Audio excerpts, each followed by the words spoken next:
Në datë 20, një datë e shënuar për Shqipërinë, apo jo?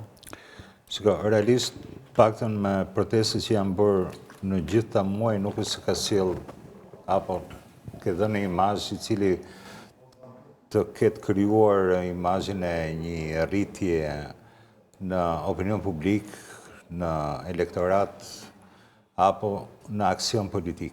Se protesta e fundit nuk ju rezultoi të kishte një pjesëmarrje të madhe të njerëzve? Ishte më ndryshe diçka se tjerat, por gjithsesi çfarë dëshmonte për ju ajo pjesëmarrje?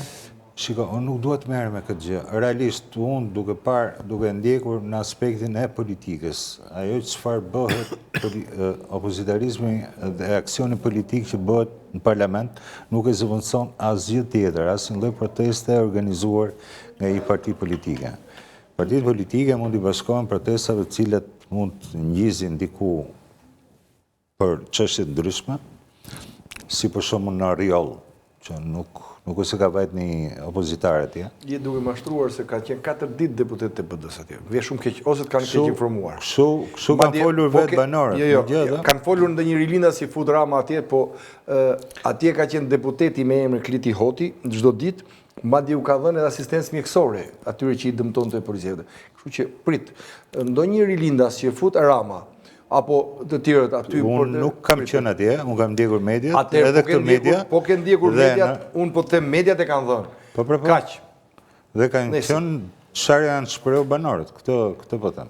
Megjithatë, ajo çfarë më intereson është pikërisht ajo që është aksioni politik brenda parlamentit.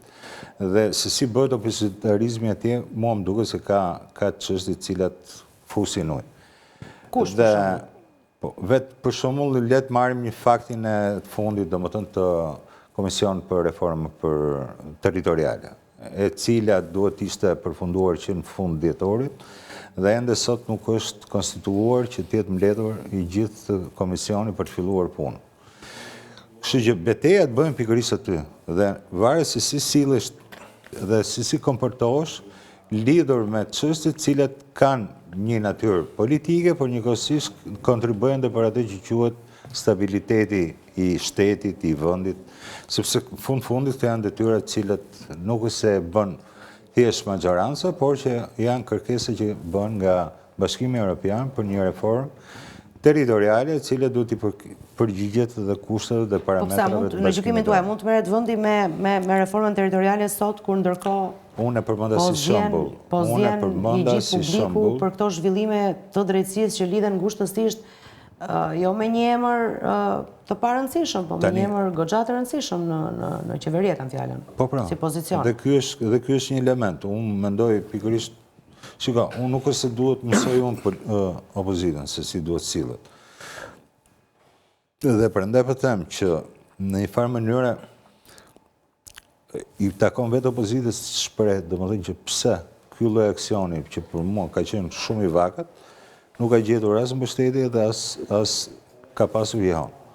Dhe në këtë kuadër... Si s'ka pasur jehon? Protesta e fundit pati një jehon ndërkombëtare, në fakt. Të dy aty e fundit. Të gjithë mediat botërore, të gjithë televizionet amerikane, pa asnjë përjashtim, të gjithë gazetet e mëdha, duke filluar që nga New York Times, pa asnjë përjashtim, kanë patur kryefjalë protestën e opozitës dhe kanë cituar që shqiptarët dhe opozita në protestë kundër qeverisë që mbron korrupsionin dhe kartelet e drogës. Tu nuk është problemi për bërë debat. Dhe më falë, të gjithë mediat europiane, jo për së bëjmë debat, po të duhet për informacion. Jo, e bëjmë dhe debat. Të gjithë mediat europiane e kanë pasuruar në ligjërat të drejtë, mo si edhe ato amerikane, po këtë protest. Pra, jehon më të madhe, kur nuk ka pasur protestat e opozitës së këtë radhë. Pse?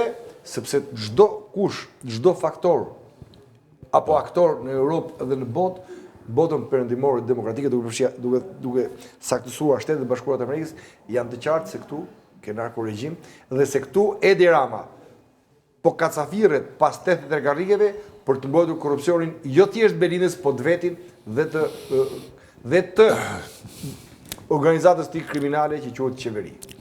Atëherë, të lasë edhe ndërhyje dhe nuk